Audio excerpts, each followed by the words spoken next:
Recording by Phil Chenevert. Chapter 1. When it comes to picking locks and cracking safes, I admit to no master. The door to Inskip's private quarters had an old-fashioned tumbler drum that was easier to pick than my teeth. I must have gone through that door without breaking step. Quiet as I was, though, Inskip still heard me. The light came on, and there he was, sitting up in bed, pointing a .75 caliber recoilless at my sternum. "You should have more brains than that, DeGriz," he snarled, "creeping into my room at night. You could have been shot." "No, I couldn't," I told him as he stowed the cannon back under his pillow. "A man with a curiosity bump as big as yours will always talk first and shoot later. And besides, none of this pussyfooting around in the dark would be necessary if your screen was open and I could have got a call through." Inskip yawned and poured himself a glass of water from the dispenser unit above the bed. "Just because I head the Special Corps doesn't mean that I am the Special Corps," he said moistly while he drained the glass. "I have to sleep sometime. My screen is open only for emergency calls, not for every agent who needs his hand held." "Meaning I am in the hand-holding category?" I asked with as much sweetness as I could.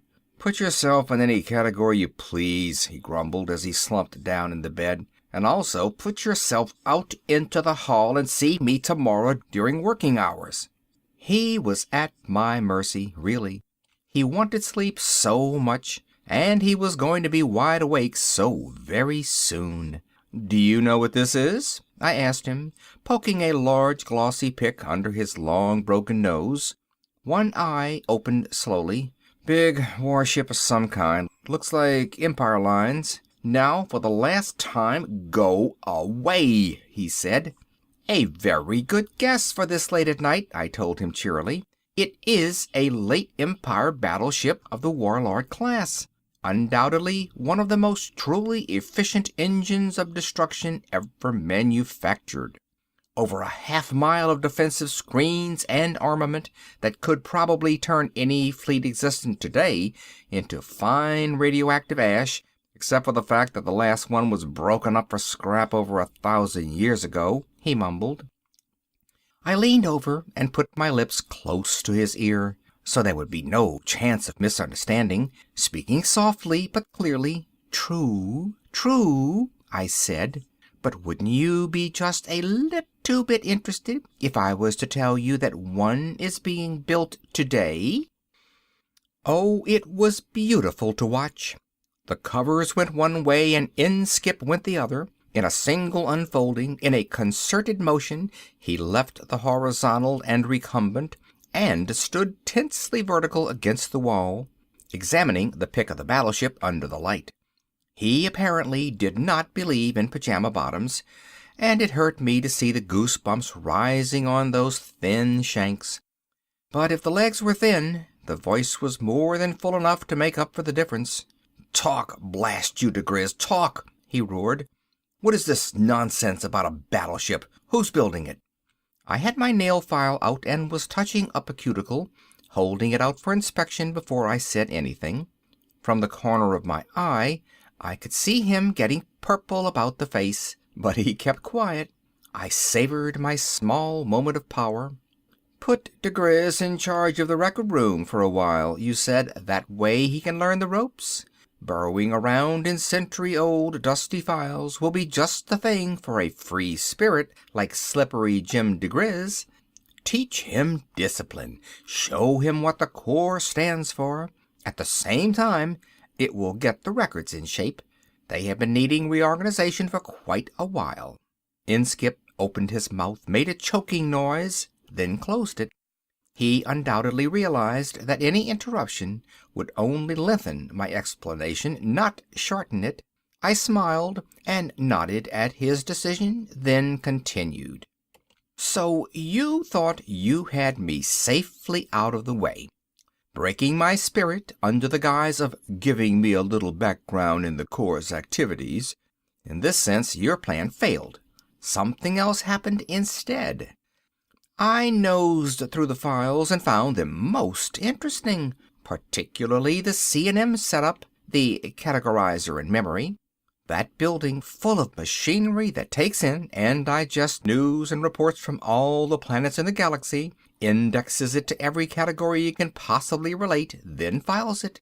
Great machine to work with. I had it digging out spaceship info for me, something I've always been interested in. You should be, Inskip interrupted rudely. You've stolen enough of them in your time. I gave him a hurt look and went on slowly. I won't bore you with all the details since you seem impatient, but eventually I turned up this plan. He had it out of my fingers before it cleared my wallet. What are you getting at? He mumbled as he ran his eyes over the blueprints.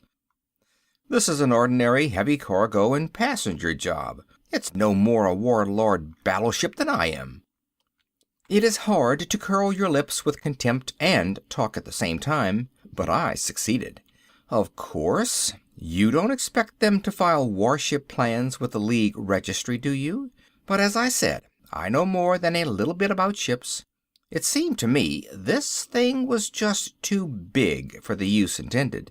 Enough old ships are fuel wasters. You don't have to build new ones to do that. This started me thinking, and I punched for a complete list of ships that size that had been constructed in the past. You can imagine my surprise when, after 3 minutes of groaning, the C&M only produced 6. One was built for self-sustaining colony attempt at the second galaxy. For all we know, she is still on the way. The other 5 were all D-class colonizers, built during the expansion when large populations were moved. Too big to be practical now.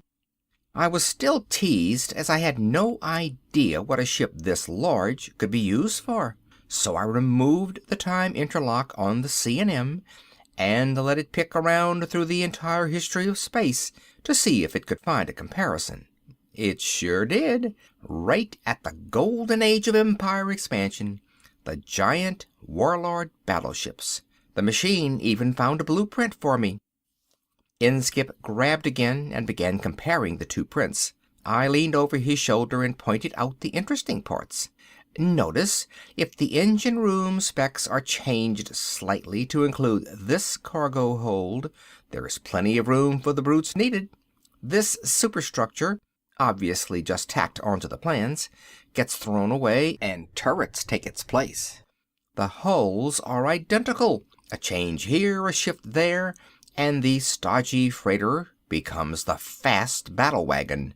These changes could be made during construction, then plans filed. By the time anyone in the League found out what was being built, the ship would be finished and launched. Of course, this could all be coincidence, the plans of a newly built ship agreeing to 6 places with those of a ship built 1,000 years ago. But if you think so, I will give you 100-to-1 odds you are wrong any size bet you name. I wasn't winning any sucker bets that night. Inskip had led just as crooked a youth as I had, and needed no help in smelling a fishy deal. While he pulled on his clothes, he shot questions at me. And the name of this peace-loving planet that is building this bad memory from the past? Cittanuvo, second planet of a B star in Corona Borealis. No other colonized planets in the system. Never heard of it, Inskip said as we took the private drop chute to his office, which may be a good or a bad sign. Wouldn't be the first time trouble came from some out-of-the-way spot I never even knew existed. With the automatic disregard for others of the truly dedicated, he pressed the scramble button on his desk. Very quickly, sleepy-eyed clerks and assistants were bringing files and records. We went through them together. Modesty prevented me from speaking first, but I had a very short wait before Inskip reached the same conclusion I had. He hurled a folder the length of the room and scowled out at the harsh dawn light. The more I look at this thing, he said, the fishier it gets. This planet seems to have no possible motive or use for a battleship, but they are building one. That I will swear on a stack of 1,000 credit notes as high as this building. Yet, what will they do with it when they have it built? They have an expanding culture, no unemployment, a surplus of heavy metals, and ready markets for all they produce. No hereditary enemies, feuds, or the like. If it wasn't for this battleship thing, I would call them an ideal League planet. I have to know more about them. I've already called the spaceport. In your name, of course, I told him. Ordered a fast courier ship. I'll leave within the hour. Aren't you getting a little ahead of yourself, DeGriz? He said, voice chill as the ice cap. I still give the orders, and I'll tell you when you're ready for an independent command. I was sweetness and light, because a lot depended on his decision. Just trying to help, Chief. Get things ready in case you wanted more info. And this isn't really an operation, just a reconnaissance. I can do that as well as any of the experienced operators, and it may give me the experience I need so that someday I too will be qualified to join the ranks. All right, he said, stop shoveling it on while I can still breathe. Get out there, find out what is going on, then get back. Nothing else. And that's an order. By the way he said it, I knew he thought there was little chance of it happening that way. Since my forced induction into the Corps 6 months earlier, I had been stuck on this super-secret planetoid that was its headquarters and main base. I had very little sitting-down patience anyway, and it had been long since exhausted. It had been interesting at first, particularly since up until the time I was drafted into the Special Corps, I wasn't even certain it really existed. It was too much like a con man's nightmare to be real. A secret worry. After a few happy years of successful crime, you begin to wonder how long it will last. Planetary police are all pushovers, and you start to feel you can go on forever if they're your only competition. What about the League, though? Don't they take any interest in crime? Just about that time, you hear your first rumor of the Special Corps, and it fits the bad dreams. A shadowy, powerful group that slips silently between the stars, ready to bring the interstellar lawbreaker low. Sounds like TV drama stuff. I had been quite surprised to find they really existed. I was even more surprised when I joined them. Of course, there was a little pressure at the time. I had the alternate choice of instant death, but I still think it was a wise move. Under the motto, set a thief to catch one, the Corps supposedly made good use of men like myself to get rid of the more antisocial types that infest the universe. This was still all hearsay to me. I had been pulled into headquarters and given routine administrative work for training. 6 months of this had me slightly gaga, and I wanted out. Since no one seemed to be in a hurry to give me an assignment, I had found one for myself. I had no idea what would come of it, but I also had no intention of returning until the job was done. A quick stop at supply and record sections gave me everything I needed. The sun was barely clear of the horizon when the silver needle of my ship lifted in the gray field, then blasted into space. The trip took only a few days, more than enough to memorize everything I needed to know about Cittanuvo. And the more I knew, the less I understood their need for a battleship. It didn't fit. Cittanuvo was a secondary settlement out of the Selene system, and I had run into these settlements before. They were all united in a loose alliance and bickered a lot among themselves, but it never came to blows. If anything, they shared a universal abhorrence of war, yet they were secretly building a battleship. Since I was only chasing my tail with this line of thought, I put it out of my mind and worked on some tri-D chess problems. This filled the time until Cittanuvo blinked into the bow screen.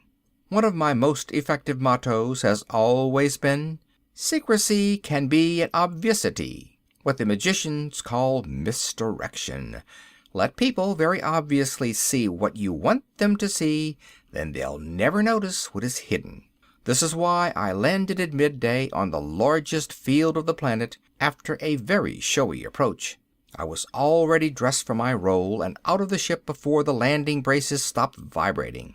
Buckling the fur cape around my shoulders with the platinum clasp, I stamped down the ramp. The sturdy little M3 robot rumbled after me with my bags. Heading directly toward the main gate, I ignored the scurry of activity around the customs building. Only when a uniformed under-official of some kind ran over to me did I give the field any attention. Before he could talk, I did, foot in the door and stay on top. "Beautiful planet you have here, delightful climate, ideal spot for a country home, friendly people, always willing to help strangers and all that, I imagine. That's what I like, makes me feel grateful. Very pleased to meet you. I am the Grand Duke Sant'Angelo." I shook his hand enthusiastically at this point, and let a 100-credit note slip into his palm. "Now," I added, "I wonder if you would ask the customs agents to look at my bags here. Don't want to waste time, do we? The ship is open, they can check that whenever they please.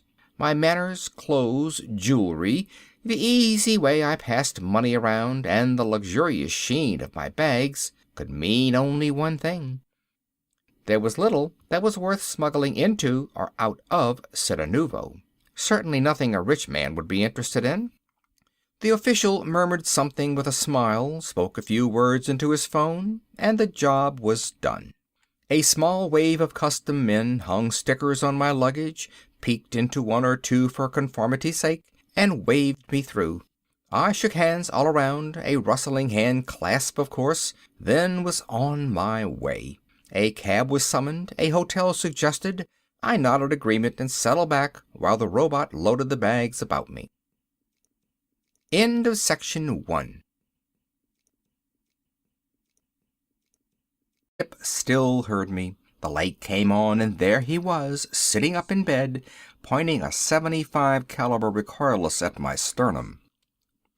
"You should have more brains than that, DeGriz," he snarled, "creeping into my room at night. You could have been shot." "No, I couldn't," I told him as he stowed the cannon back under his pillow. "A man with a curious," he said moistly while he drained the glass. "I have to sleep sometime. My screen is open only for emergency calls, not for every agent who needs his hand held." "Meaning I am in the hand-holding category?" I asked with as much sweetness as I could. "Put yourself in any category you please," he grumbled as he slumped down in the bed. "And also put yourself—" Recording by Phil Chenevert. Chapter 1. When it comes to picking locks and cracking safes, I admit to no master. The door to Inskip's private quarters had an old-fashioned tumbler drum that was easier to pick than my teeth. I must have gone through that door without breaking step. Quiet as I was, though, Inskip out into the hall and see me tomorrow during working hours. He was at my mercy, really. He wanted sleep so much, and he was going to be wide awake so very soon. "Do you know what this is?" I asked him, poking a large glossy pick under his long broken nose. One eye opened slowly. "Big curiosity bump as big as yours will always talk first and shoot later. And besides, none of this pussyfooting around in the dark would be necessary if your screen was open and I could have got a call through." Inskip yawned and poured himself a glass of water from the dispenser unit above the bed. "Just because I head the Special Corps doesn't mean that I am the Special Corps.